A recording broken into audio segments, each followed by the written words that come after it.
He tossed the keys and sneered, "Be careful, kid. This car costs more than your life. Subscribe to Black Journey to see what happens next." The evening air outside the Grand Crest Hotel shimmered with the hum of engines and soft jazz spilling from the lobby doors. It was the kind of place where everyone walked like they owned the world. Diamond watches, silk ties, and cars worth small fortunes. And then there was him. A young black valet standing at the curb, his uniform crisp, his shoes polished so sharp they caught the light. He wasn't loud. He didn't need to be. There was something calm, almost proud about the way he moved. Careful, deliberate, like a man who respected the craft of even the smallest job. A silver Aston Martin rolled to a stop in front of him, its engine purring like a lion. The driver, a tall white businessman in his 50s, wearing a smug grin, stepped out and didn't even bother to look Marcus in the eye. "Be careful with this one," the man said, his tone thick with arrogance. He tossed the keys with 2 fingers, like he was throwing scraps. "This car costs more than your life, son." Marcus caught the keys midair. He paused, not in anger, but in quiet disbelief. Then he nodded. "Yes, sir, I'll take good care of it." The man smirked, brushing past him, completely unaware of who he was talking to. As Marcus slid into the driver's seat, the smell of rich leather filled the air. His hands rested on the steering wheel for a moment. The irony didn't escape him. Once upon a time, he used to dream of cars like this. Posters on his childhood wall. Hours spent drawing designs in a dusty notebook. Now, he drove them every day. Just not his own. When he parked the car perfectly, the older valet beside him whispered, "You okay, kid? That guy was a jerk." Marcus just smiled softly. "Yeah, I'm fine. People only see what they think they know." He looked up at the glowing sign of the Grand Crest Hotel, and his eyes narrowed slightly. Almost like he knew something no one else did. Something was coming. Something that would flip this whole place upside down. Marcus finished his shift quietly, the hum of the Grand Crest Hotel fading behind him. The streets outside were alive with evening traffic, but his mind was elsewhere. Every glance he caught, the expensive cars, the rich men laughing with champagne in hand, reminded him of the invisible wall separating him from their world. He adjusted his valet jacket and began walking home when a sleek black sedan slowed beside him. The window rolled down, and the same businessman from earlier, the one who had tossed the Aston Martin keys at him, leaned out with a smirk. "You, the valet. Wait here." Marcus paused, hand on his bag, eyes steady. He had expected scorn, yes, but this was different. Something in the man's voice hinted at curiosity, maybe even surprise. I'm listening, sir," Marcus said politely. The man raised an eyebrow, his tone dripping with disbelief. "I want you to come to a little gathering tomorrow night. Just show up. Bring nothing but yourself." Marcus studied him for a moment.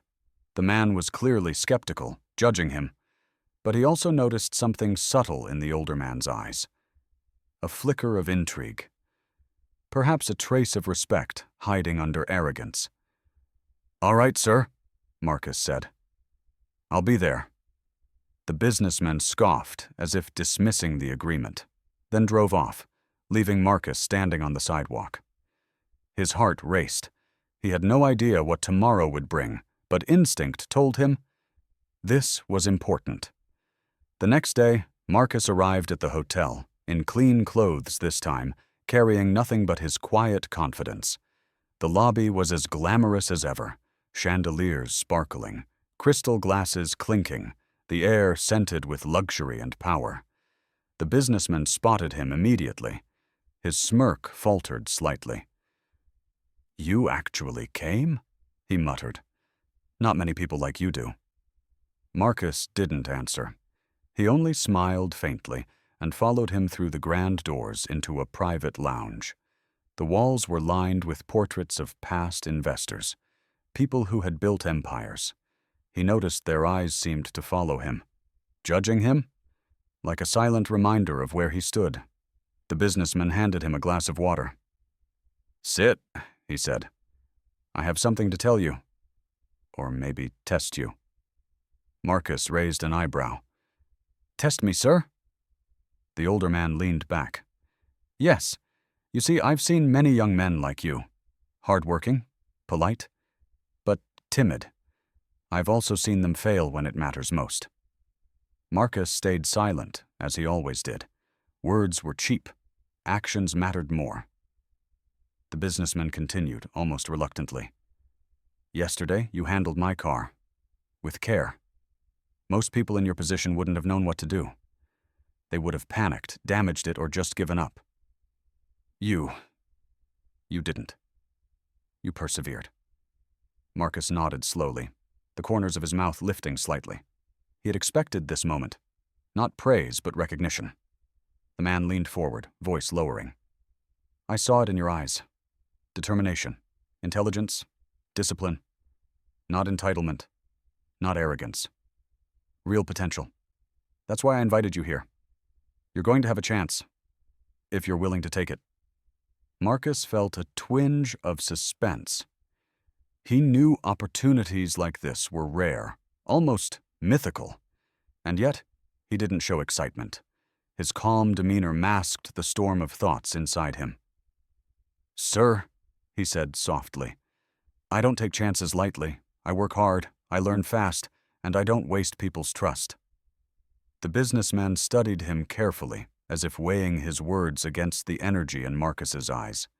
Finally, he nodded. "Good. Tomorrow I'll introduce you to someone who can help you. But remember, this is only the beginning. Your actions will speak louder than words. If you fail, you go back to the street. If you succeed, well, you might just change your life forever." Marcus's pulse quickened. He didn't smile, didn't speak further. He simply nodded, a silent promise that he would rise to the challenge. As he left the lounge, he felt the weight of expectation, not from the businessman, but from himself. Years of struggle, hours of work, dreams deferred. They all led to this. The hotel glittered behind him as he walked into the night. He knew that tomorrow could either open a door or leave him in the shadows. But one thing was certain. He was ready. The next morning, Marcus arrived at the private garage of the Grand Crest Hotel, where the businessmen had arranged the so-called test. The garage gleamed under bright overhead lights, luxury cars lined up like trophies, a silver Bentley, a red Ferrari, and a midnight black Rolls-Royce. Each car represented wealth, status, and power, worlds Marcus had only observed from the curb. The businessman, Mr. Langley, a tall white man with sharp features and a commanding presence, walked beside him. "Today I want to see how you handle pressure," he said, voice measured. "You're going to help me with my Bentley. Its tire went flat last night, and the mechanic is unavailable. Do not fail me." Marcus nodded, hand steady. He had changed out tires before, but never on a car worth 6 figures. Still, he didn't flinch. As he crouched beside the car, the weight of the moment hit him. He could feel the gaze of Langley, sharp and critical, burning into him. He rolled up his sleeves, gloves dusted with dirt, and started loosening the lug nuts. "Careful, kid," Langley said, smirking. "You sure you can handle a car like this? One wrong move and—" Marcus ignored the jab, focusing entirely on the task. His hands moved skillfully, fingers strong and precise. He struggled, yes, but with determination, sweat glistening on his forehead. Langley's smirk faded slowly. He watched the boy's eyes. Steady, focused, refusing to waver. There was something there. Something deeper than youth or audacity. A rare blend of intelligence, patience, and discipline. "Not bad," Langley muttered under his breath. "Maybe there's more to him than I thought." Marcus finished securing the spare tire. He wiped the sweat from his brow and stood looking up at Langley. His voice was calm, respectful. "All set, sir? The Bentley is ready to roll." Langley didn't speak immediately. He simply stared, a silence stretching between them like a taut wire. Then he leaned against the hood of the car, exhaling slowly. You handled that better than I expected," he admitted. "Most people I employ for this work would have panicked, damaged the car, screwed everything up. But you stayed calm, precise, efficient." Marcus nodded. "I work hard, sir. I learn fast. I don't take shortcuts." Langley studied him. There was a moment, brief but unmistakable, where the arrogance melted away. In its place was recognition, respect, something that only comes when you witness someone proving themselves under pressure. "You have potential," Langley said finally. "Not just as a valet, but as a man who could handle more. A lot more. I want to give you a chance. A real opportunity. Are you willing to take it?" Marcus's heart raced. He had spent years working hard, learning, saving, dreaming of a better life. And now, a door had opened. But he stayed composed, just as he always did. "Yes, sir. I won't waste this opportunity," he said simply. Langley's expression softened. "Good. Come by tomorrow morning. I want to introduce you to someone who can help you invest, manage, and grow. If you do well, you'll have the chance to change your life completely." The next day, Marcus arrived, and for the first time, he wasn't just a boy in a uniform. He was a man stepping into a world of possibilities. The connections he made, the trust he earned, and the hard work he continued to pour into every task would eventually lead him to a life beyond anyone's imagination. Fast forward a few years. Marcus no longer just parked cars. He owned them. Bentleys, Ferraris, Rolls-Royces, every car symbolized his rise, his determination, and the truth that hard work combined with integrity always finds its reward. And Langley? He was the first to admit he had underestimated Marcus.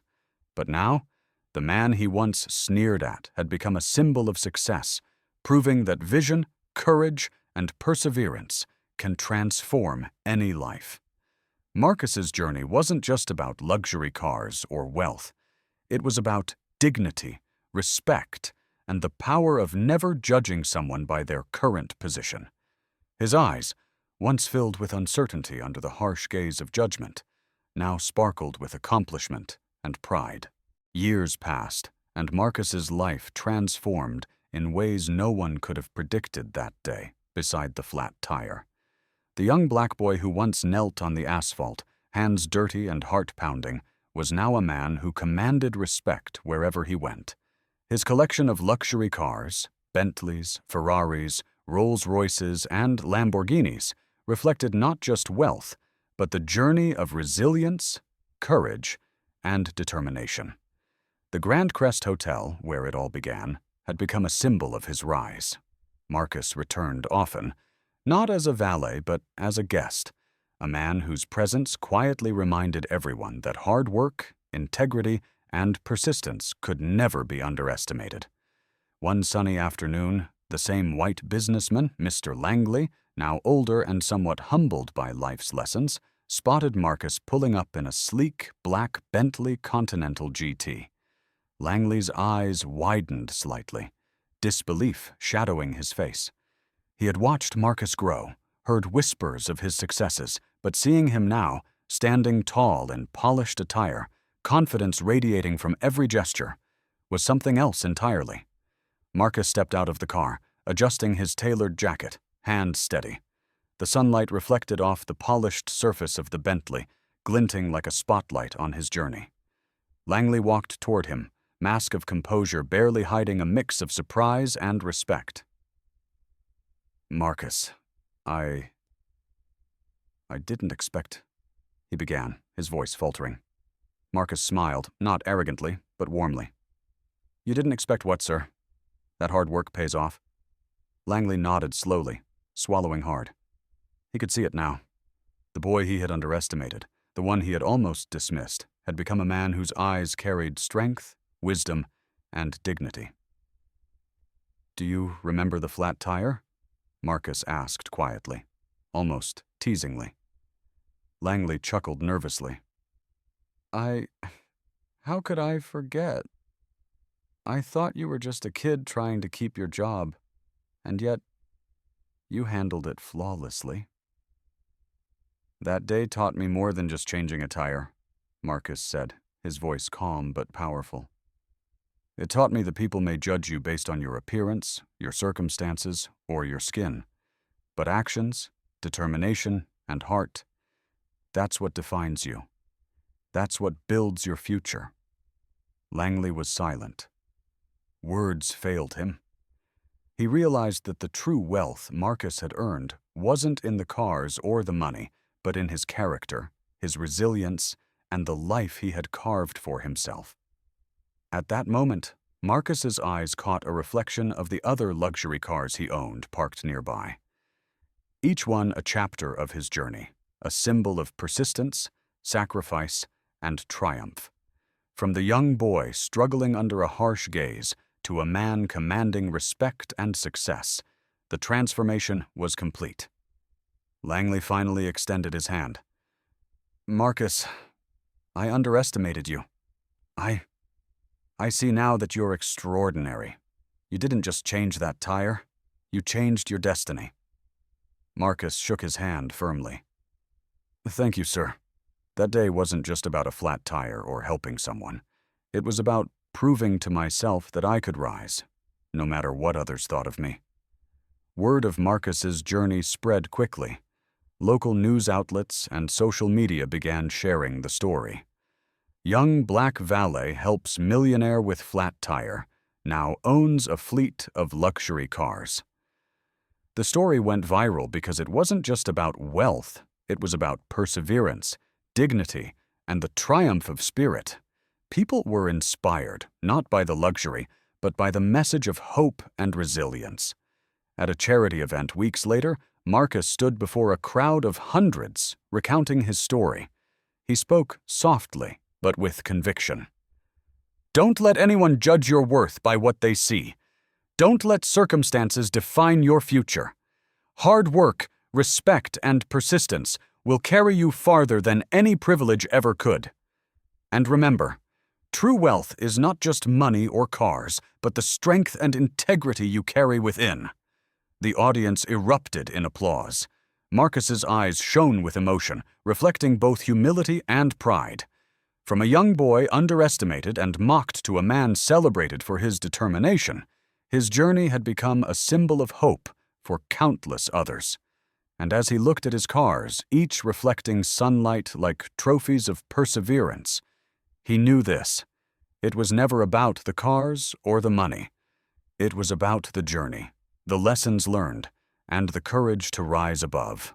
Marcus's story remained a testament to everyone who had ever been judged unfairly or overlooked. Your future is defined not by who doubts you, but by how hard you fight for yourself. The flat tire that started it all had become a symbol, the moment that changed a life forever. As Marcus walked away, the same people who once ignored him now stood speechless. Respect had finally found its voice. Subscribe to Black Journey, where every story proves that dignity always wins.